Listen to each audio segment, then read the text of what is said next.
Glish. Sarah Mitchell pulled into her driveway one evening in March, feeling the familiar sense of unease as darkness settled over her quiet suburban neighborhood. The recent string of break-ins had left everyone on edge, and she couldn't shake off the anxiety that had been building over the past few months. At 42, she had worked hard to purchase this modest two-story home, and the thought of someone violating her space terrified her. The neighborhood had changed significantly since she first moved in 5 years ago. What was once a close-knit community where people left their doors unlocked had transformed into a place where residents hurried inside at dusk, double-checking their all. Sarah lived alone, except for her golden retriever, Max, who greeted her enthusiastically as she entered the house. After hearing about the latest break-in at the Thompson residence just 2 blocks away, she decided it was time to take action. The next morning, she contacted several security companies for consultations. After careful research and numerous recommendations, Sarah chose to install a comprehensive outdoor lighting system. The setup included motion sensor lights strategically placed around her property, 2 at the front corners of the house, 1 above the garage, and 3 more covering the backyard. The lights were modern LED fixtures, energy efficient, and designed to provide bright, clear illumination without being overly harsh or intrusive. The installation team arrived early on a Saturday morning. They were professional and thorough, taking extra care to position each light at the correct angle to maximize coverage of her property while minimizing any spillover into neighboring yards.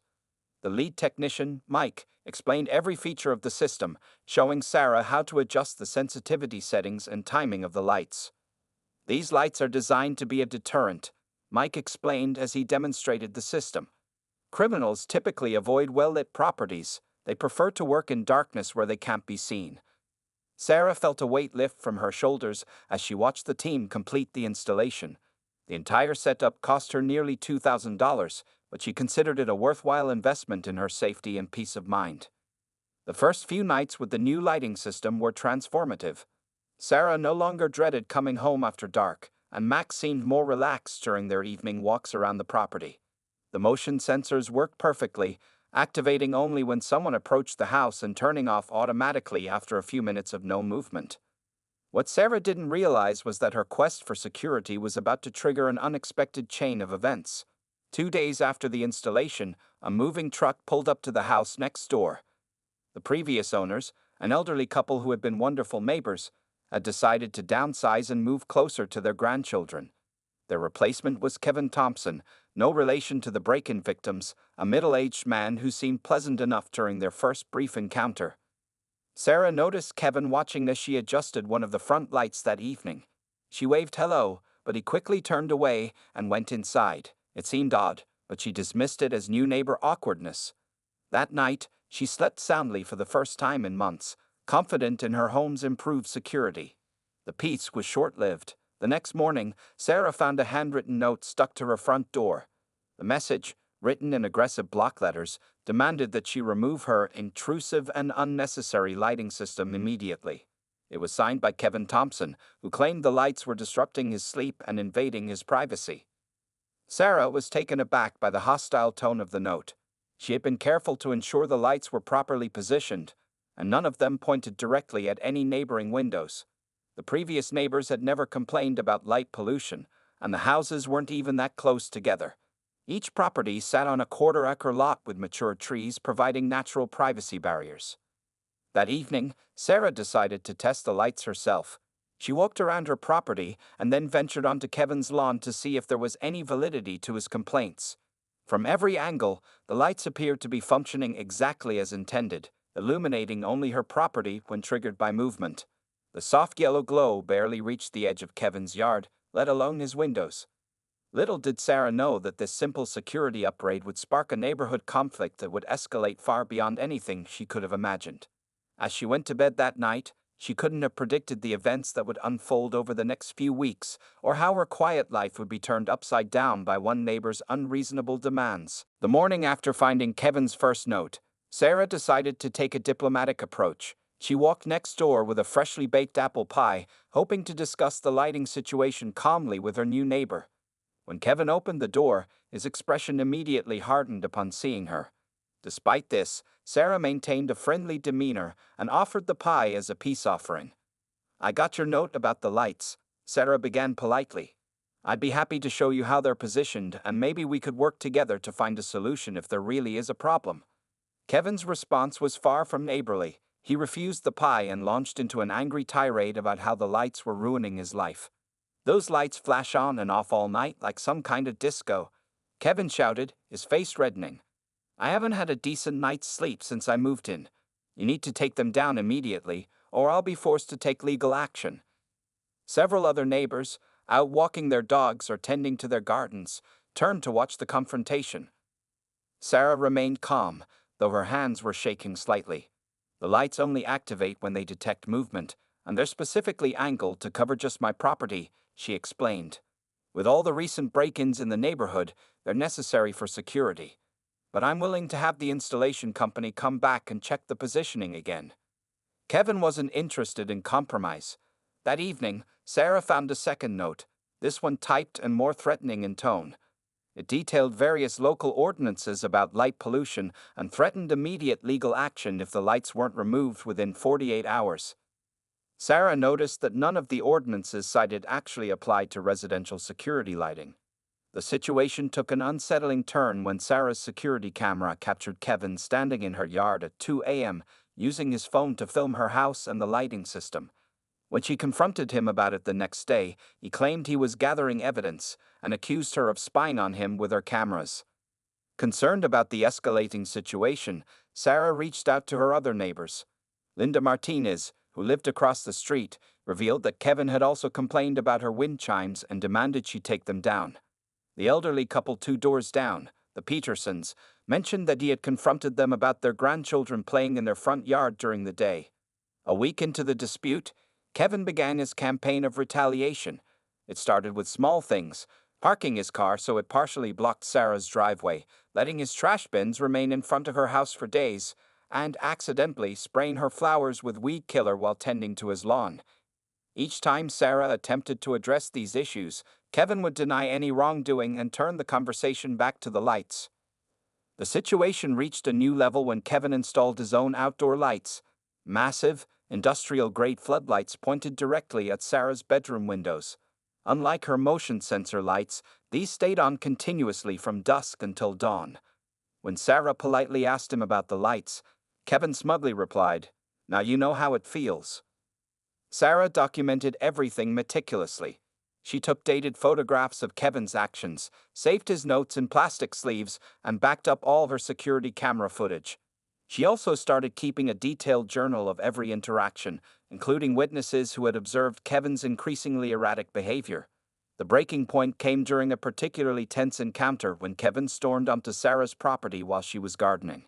He was waving printouts of what he claimed were light pollution laws and demanding immediate action.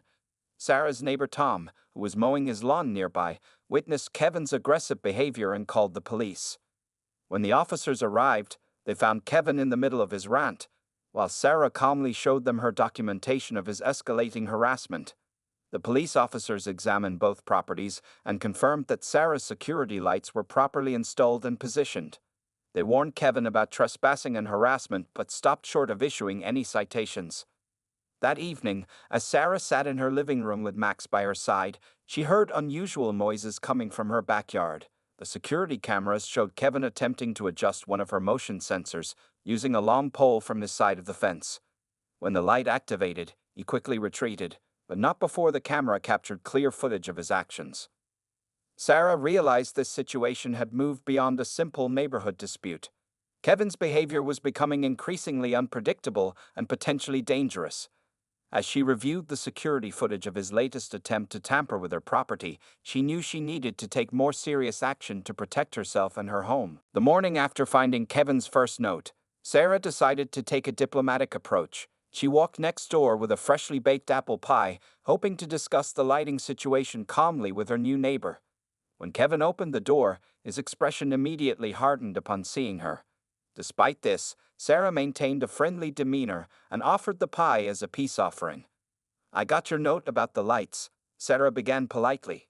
"I'd be happy to show you how they're positioned, and maybe we could work together to find a solution if there really is a problem."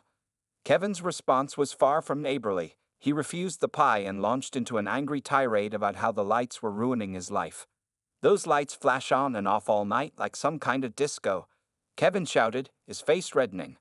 "I haven't had a decent night's sleep since I moved in. You need to take them down immediately, or I'll be forced to take legal action." Several other neighbors, out walking their dogs or tending to their gardens, turned to watch the confrontation.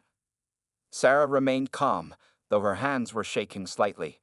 "The lights only activate when they detect movement, and they're specifically angled to cover just my property," she explained. "With all the recent break-ins in the neighborhood, they're necessary for security. But I'm willing to have the installation company come back and check the positioning again." Kevin wasn't interested in compromise. That evening, Sarah found a second note, this one typed and more threatening in tone. It detailed various local ordinances about light pollution and threatened immediate legal action if the lights weren't removed within 48 hours. Sarah noticed that none of the ordinances cited actually applied to residential security lighting.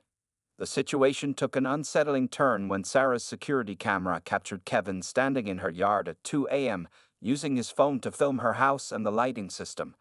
When she confronted him about it the next day, he claimed he was gathering evidence and accused her of spying on him with her cameras. Concerned about the escalating situation, Sarah reached out to her other neighbors. Linda Martinez, who lived across the street, revealed that Kevin had also complained about her wind chimes and demanded she take them down. The elderly couple 2 doors down, the Petersons, mentioned that he had confronted them about their grandchildren playing in their front yard during the day. A week into the dispute, Kevin began his campaign of retaliation. It started with small things, parking his car so it partially blocked Sarah's driveway, letting his trash bins remain in front of her house for days, and accidentally spraying her flowers with weed killer while tending to his lawn. Each time Sarah attempted to address these issues, Kevin would deny any wrongdoing and turn the conversation back to the lights. The situation reached a new level when Kevin installed his own outdoor lights. Massive, industrial-grade floodlights pointed directly at Sarah's bedroom windows. Unlike her motion sensor lights, these stayed on continuously from dusk until dawn. When Sarah politely asked him about the lights, Kevin smugly replied, "Now you know how it feels." Sarah documented everything meticulously. She took dated photographs of Kevin's actions, saved his notes in plastic sleeves, and backed up all of her security camera footage. She also started keeping a detailed journal of every interaction, including witnesses who had observed Kevin's increasingly erratic behavior. The breaking point came during a particularly tense encounter when Kevin stormed onto Sarah's property while she was gardening. He was waving printouts of what he claimed were light pollution laws and demanding immediate action. Sarah's neighbor Tom, who was mowing his lawn nearby, witnessed Kevin's aggressive behavior and called the police. When the officers arrived, they found Kevin in the middle of his rant, while Sarah calmly showed them her documentation of his escalating harassment. The police officers examined both properties and confirmed that Sarah's security lights were properly installed and positioned. They warned Kevin about trespassing and harassment but stopped short of issuing any citations. That evening, as Sarah sat in her living room with Max by her side, she heard unusual noises coming from her backyard. The security cameras showed Kevin attempting to adjust one of her motion sensors, using a long pole from his side of the fence. When the light activated, he quickly retreated, but not before the camera captured clear footage of his actions. Sarah realized this situation had moved beyond a simple neighborhood dispute. Kevin's behavior was becoming increasingly unpredictable and potentially dangerous.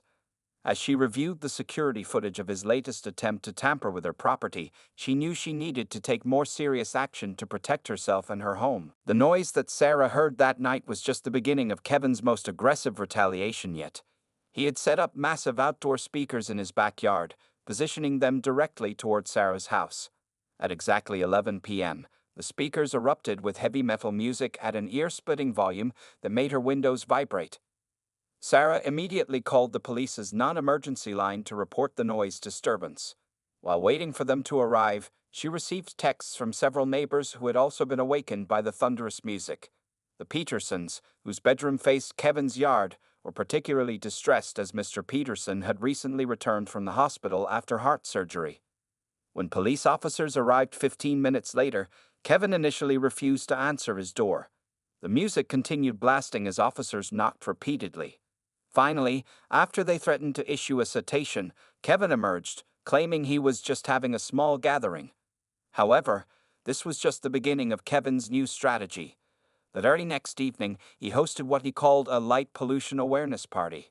He invited strangers from various Facebook groups to his backyard, where he had set up strobe lights pointing at Sarah's house and once again positioned speakers for maximum disruption. The partygoers, most of whom had no idea about the real situation, spilled onto the street. Some of them, fueled by alcohol, began pointing laser pointers at Sarah's security cameras and shouting insults. Linda Martinez's security cameras captured several attendees attempting to vandalize Sarah's mailbox before being stopped by other partygoers. Tom, the neighbor across the street, had enough. He walked over to Kevin's house and confronted him about the noise. "This isn't about light pollution anymore," Tom was heard saying on Sarah's security footage. "You're just being vindictive and childish." Kevin responded by turning the music up even louder. By midnight, the situation had escalated significantly. Multiple neighbors had called the police, and this time, 3 patrol cars arrived. Officers found Kevin in an agitated state, refusing to acknowledge any wrongdoing. When they insisted he end the party, he became belligerent, leading to him being handcuffed and placed in the back of a patrol car while they sorted out the situation. The next morning, Sarah's front yard showed the aftermath of the party. Empty beer cans littered her lawn, and someone had spray-painted "Light Nazi" on her garage door. The police photographed the damage, and Sarah's insurance company was notified. The responding officer suggested she file for an emergency restraining order, given the escalating nature of the harassment. Kevin's antics had finally pushed the neighborhood past its breaking point. Even residents who had initially stayed neutral began speaking out. Mrs. Chen from 2 doors down provided footage from her doorbell camera showing partygoers urinating in her prized rose garden. The Johnsons, who lived behind Kevin, submitted complaints about finding empty bottles and drug paraphernalia in their children's playground the morning after the party. The situation took another turn when Emma, Kevin's daughter, visited Sarah again, this time with her mother, Kevin's ex-wife Jennifer. They revealed that Kevin had recently lost his job and was struggling with untreated anxiety issues. Jennifer explained that she was in the process of seeking court intervention to mandate psychological evaluation and treatment for Kevin. "We're not excusing his behavior," Jennifer assured Sarah. "We just wanted you to understand what might be driving it. I've been documenting everything for our ongoing custody modification case." Sarah appreciated their honesty and expressed sympathy for their situation, but she remained firm in her resolve to protect herself and her property. That evening, instead of music, Kevin tried a new approach. He set up a projector and began playing a looped video on his garage door, visible to the entire street. The video showed edited footage of Sarah's security lights with exaggerated brightness, interspersed with dramatic text about neighborhood tyranny and light pollution killing local wildlife. Several neighbors gathered on the sidewalk, watching the bizarre display with a mixture of concern and disbelief. The Petersons' grandson, a local news intern, quietly filmed the scene on his phone. Unknown to Kevin, his theatrical display would soon attract attention far beyond their small neighborhood. Attention that would ultimately lead to consequences he hadn't anticipated. As Sarah documented this latest incident, she noticed something particularly concerning in her security footage. During the chaos of the party the previous night, someone had attempted to tamper with her home's electrical box. The discovery would prove to be a crucial piece of evidence in what was about to become a much larger legal matter. The attempted tampering with Sarah's electrical box proved to be the turning point in the ongoing dispute. After discovering the evidence on her security footage, Sarah immediately contacted both her lawyer and the police. The investigating officer, Detective Wilson, took particular interest in this development, as it elevated the situation from a simple neighborhood dispute to potential criminal activity. "This changes things significantly," Detective Wilson explained to Sarah. "Tampering with electrical systems isn't just vandalism, it could be considered attempted endangerment." He took detailed notes and photographs of the electrical box, where clear signs of attempted forced entry were visible. The next day, Sarah attended an emergency hearing for a restraining order. Her lawyer, Rachel Martinez, presented the new evidence along with the comprehensive documentation of Kevin's escalating behavior. The judge, a no-nonsense woman named Judge Anderson, reviewed the materials with growing concern. During the hearing, Kevin represented himself, a decision that quickly proved unwise. When given a chance to speak, he launched into a rambling discourse about light pollution, conspiracy theories about property values, and accusations that Sarah was part of a coordinated effort to drive him from his home. His behavior in court only served to reinforce Sarah's claims about his increasingly erratic conduct. Judge Anderson granted the temporary restraining order immediately. Kevin was ordered to maintain a distance of at least 100 feet from Sarah and her property, except when entering or leaving his own home. He was also specifically prohibited from hosting any more awareness parties or using audio equipment that could be heard beyond his property line. As Sarah left the courthouse, she received an unexpected call from Jennifer, Kevin's ex-wife. Jennifer revealed that she had successfully petitioned for an emergency custody hearing regarding their daughter Emma, citing Kevin's recent behavior as evidence of his deteriorating mental state. She asked Sarah if she would be willing to provide testimony about his conduct, a request Sarah carefully considered. Back in the neighborhood, things had taken an interesting turn. The Petersons' grandson's video of Kevin's garage door projection show had gone viral on local social media. A regional news station picked up the story, sending a reporter to interview residents about the ongoing dispute. Kevin, spotting the news van, attempted to give his side of the story, but his aggressive behavior toward the reporter only resulted in more negative attention. The Homeowners Association, which had initially tried to stay neutral, could no longer ignore the situation. They called an emergency meeting to address the growing concerns about Kevin's behavior. Sarah attended virtually, while several other neighbors shared their experiences with Kevin's disruptive conduct. During the meeting, Linda Martinez revealed security footage showing Kevin attempting to remove her wind chimes at night, while the Johnsons presented photos of the damage done to their yard during Kevin's party. Tom shared dashcam footage from his car showing Kevin following Sarah to work one morning, a disturbing escalation that even Kevin's few remaining supporters couldn't defend. The DevOL board was particularly concerned about the attempted electrical box tampering. Their insurance provider had warned them about potential liability issues if they failed to address such serious safety concerns. The board voted unanimously to begin formal proceedings against Kevin for multiple violations of community guidelines. That evening, as Sarah returned home from work, she noticed something different about Kevin's house. All his floodlights and speakers had been removed, and his garage door was notably free of projections. A police car was parked outside, and Detective Wilson was speaking with Kevin on his front porch. Later that night, Linda came over to fill Sarah in on what had happened. The police had executed a search warrant on Kevin's property, based on the evidence of the attempted electrical box tampering. They had discovered numerous concerning items, including detailed notes about Sarah's daily schedule and materials that could be used for vandalism. As Sarah processed this information, she received an email from her lawyer.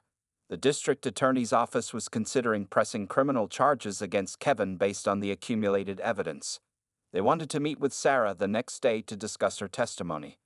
The situation had grown far beyond a simple dispute about security lights, and Sarah realized that the next few days would likely bring even more significant developments. As she prepared for bed that night, she noticed something she hadn't seen in weeks: complete silence from Kevin's property. The meeting with the district attorney's office marked a significant shift in the case against Kevin. Assistant District Attorney Marcus Chen reviewed Sarah's documentation with growing concern, particularly focusing on the electrical box tampering incident and Kevin's pattern of escalating behavior. While Sarah was meeting with the DA's office, the neighborhood was experiencing an unexpected development. Several residents had begun coming forward with their own stories about Kevin, creating a disturbing pattern that extended beyond his fixation with Sarah's lights. The Ramirez family from 3 houses down revealed security footage showing Kevin repeatedly driving by their house at night, shining bright flashlights into their windows after they installed solar garden lights. Mrs. Johnson shared emails where Kevin had threatened to report her to child services because her children's playground equipment had reflective safety strips. The neighborhood's solidarity strengthened when Tom organized a community safety meeting at his house. 28 residents attended, each bringing their own documentation of encounters with Kevin. Linda Martinez, who worked as a paralegal, helped organize the evidence into a comprehensive timeline that painted a clear picture of Kevin's escalating behavior over the past months. During the meeting, Emma and Jennifer made a surprise appearance. Emma, fighting back tears, shared how her father's behavior had changed dramatically over the past year. "He used to be different," she explained. "Ever since losing his job and the divorce, he's been obsessed with controlling everything around him. The lights were just an excuse." Jennifer added crucial context to the situation. She revealed that Kevin had refused mental health treatment despite it being a condition of their custody agreement. She shared court documents showing a pattern of paranoid behavior that extended beyond the neighborhood disputes. The community meeting was interrupted by the sound of sirens. Through Tom's front window, the neighbors watched as multiple police cars pulled up to Kevin's house. Detective Wilson approached the front door with several officers, armed with both the search warrant and an emergency mental health evaluation order. Kevin's reaction to the police presence was captured by multiple security cameras. He initially refused to open the door, shouting about conspiracy theories and making accusations about Sarah controlling the local government. When officers finally gained entry, they found his house in a disturbing state.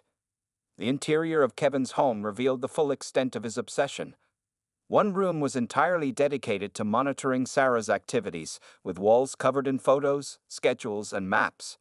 He had created elaborate diagrams, supposedly showing how her security lights were part of a larger conspiracy to drive down property values so developers could buy the neighborhood. More seriously, officers discovered detailed plans for escalating his campaign against not just Sarah, but several other neighbors who had security or decorative lighting. These plans included methods for causing power outages, damaging security equipment, and other acts that could have put residents in danger. As Kevin was taken into custody for mental health evaluation, Sarah received multiple calls from neighbors expressing their support and sharing relief that the situation was finally being addressed. The Petersons' grandson, who had been documenting the events, provided all his footage to both the police and Sarah's lawyer. The EVOA board convened an emergency session that evening via Zoom. With Kevin's pattern of harassment now fully exposed, they voted unanimously to begin legal proceedings to force the sale of his property, citing multiple serious violations of community guidelines and the threat to resident safety. Sarah's lawyer called later that night with updates on the restraining order. Given the new evidence discovered in Kevin's house, the temporary order would likely be extended to a permanent one, with additional restrictions on his ability to return to the neighborhood even if released from psychiatric hold. As the day drew to a close, Sarah sat on her back porch with Max, looking at her security lights as they quietly activated in response to a passing cat. Linda and Tom joined her, bringing coffee and support. The three discussed how a simple home security measure had unveiled a much deeper issue in their community. "Sometimes it takes something like this to bring people together," Linda observed, watching as other neighbors gathered in their yards, talking and checking on each other with a new sense of community awareness. The neighborhood had changed, but perhaps not in the way Kevin had intended. The aftermath of Kevin's arrest brought significant changes to the neighborhood. Following his 72-hour psychiatric hold, doctors recommended extended inpatient treatment, which the court mandated based on the evidence of his obsessive behavior and potential danger to the community. Sarah attended the formal hearing where the 8OA presented their case against Kevin. The evidence was overwhelming. Beyond the documented harassment of Sarah, the board had collected statements from 15 different households describing various incidents of threatening behavior, property damage, and harassment, all seemingly triggered by outdoor lighting of any kind. During the hearing, Jennifer provided crucial testimony about Kevin's declining mental state. She shared emails and text messages showing his gradual descent into paranoid behavior, starting shortly after losing his job at a tech company. The messages revealed that his fixation with lights had begun after the company installed LED lighting in their office, which he blamed for his increasing anxiety and eventual termination. That EVOA board's decision was unanimous.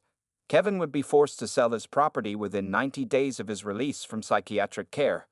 The board also implemented new neighborhood safety guidelines, including establishing a formal process for addressing disputes between neighbors before they could escalate to harassment.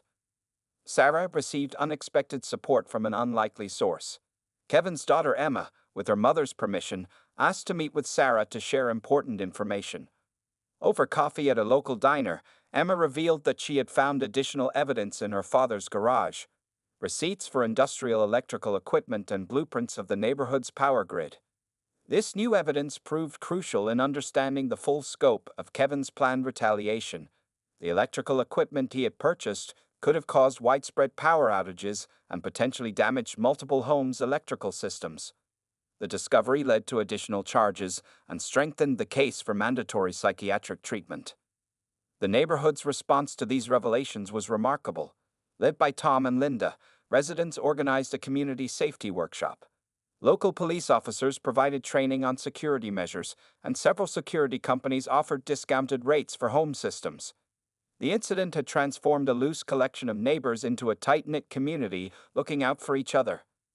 Sarah's security lighting system, the initial trigger for Kevin's behavior, became a model for the neighborhood. Several families installed similar systems, creating a network of well-lit, secure properties. The HOA even revised its guidelines to specifically protect residents' rights to install security lighting while establishing reasonable standards for placement and brightness. In a surprising turn of events, Jennifer approached the HOA with a proposal. She offered to purchase Kevin's house herself, planning to rent it to her sister's family. The board readily agreed, seeing it as the best solution to ensure a stable, peaceful transition for the neighborhood. The criminal case concluded with a plea agreement. Kevin would undergo 2 years of intensive psychiatric treatment, followed by 5 years of supervised release. The restraining order protecting Sarah and other neighbors would remain permanent. He would be prohibited from returning to the neighborhood or contacting any residents. During this period, Sarah received numerous calls from other homeowners associations and community groups, asking her to share her experience.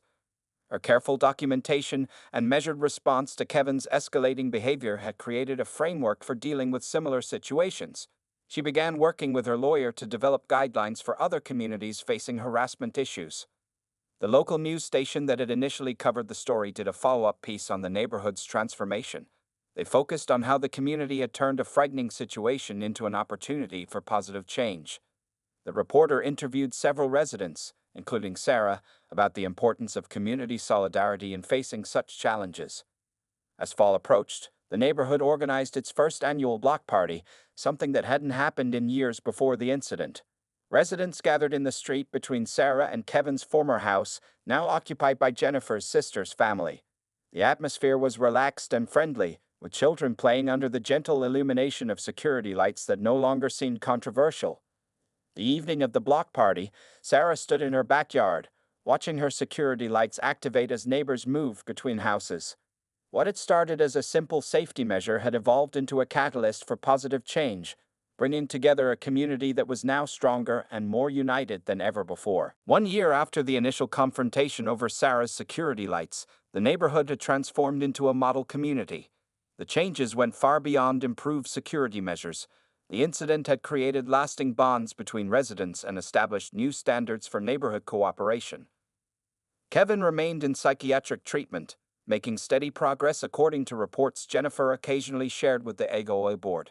His doctors had identified underlying anxiety disorders and paranoid tendencies that, when properly treated, began to diminish. Emma visited him regularly and reported that he was slowly returning to the father she had known before his decline. The house Kevin had once owned was now a bright spot in the neighborhood. Jennifer's sister's family had transformed the property, adding cheerful gardens and children's play equipment. Their teenage sons often helped elderly neighbors with yard work, and their daughter babysat for several families on the street. Sarah's security system had evolved into part of a larger neighborhood watch program. Residents coordinated their security measures, creating a network of well-lit, monitored areas that deterred crime while maintaining everyone's privacy. The police department cited their street as an example of effective community policing. The HOA had undergone significant changes as well. They established a mediation committee to address disputes before they could escalate, and created clear guidelines for security measures that balanced safety with consideration for neighbors. Tom, who had been instrumental in organizing community support during the crisis, was elected HOA president. Linda Martinez's work in documenting the case led to her being hired by a law firm specializing in community property disputes. She often consulted with other neighborhoods facing similar issues, using her experience to help prevent escalation of conflicts. The Petersons, whose grandson's video documentation had helped bring attention to the situation, hosted regular community meetings in their backyard. These gatherings became a neighborhood tradition where residents could discuss concerns, share news, and maintain the strong bonds they had formed during the crisis. One evening, Sarah received an unexpected letter. It was from Kevin, written as part of his therapy program. The letter contained a sincere apology for his behavior and an acknowledgement of how his untreated mental health issues had affected others. While Sarah appreciated the gesture, she respected the restraining order and didn't respond directly, instead sharing the letter with his ex-wife Jennifer. The neighborhood's annual block party had become a major event, drawing residents from surrounding streets who wanted to learn about their successful community model. Sarah's security lights, once the source of so much conflict, now provided cheerful illumination for evening gatherings and children playing in the early dusk. Local law enforcement noticed a significant drop in property crimes in the area. The combination of well-planned security measures and strong community bonds had made the neighborhood less attractive to potential criminals. Other neighborhoods began implementing similar programs, often consulting with Sarah and her neighbors for advice. Emma, now in college studying psychology, wrote a paper about her father's case and the community's response. She interviewed Sarah as part of her research, and their conversation helped both women find closure in the difficult events they had experienced. The final piece of the story fell into place when the city council recognized the neighborhood with a Community Service Award. The presentation ceremony highlighted how the residents had turned a potentially devastating situation into an opportunity for positive change. Sarah accepted the award on behalf of her neighbors, emphasizing that their success came from working together. As Sarah stood in her backyard on the anniversary of installing her security lights, she reflected on how a simple home improvement project had catalyzed such dramatic changes. Her motion sensor lights quietly activated as Max played in the yard, providing the same sense of security they always had, but now they represented something more, a community's ability to overcome challenges and grow stronger together. The neighborhood had not just survived a crisis, it had evolved into something better. What started as one woman's desire for security had become a testament to the power of community support, proper legal action, and the importance of addressing mental health issues with compassion and firmness. The security lights that once caused so much conflict now stood as quiet sentinels over a peaceful, united neighborhood that had learned valuable lessons about the true meaning of community safety and support.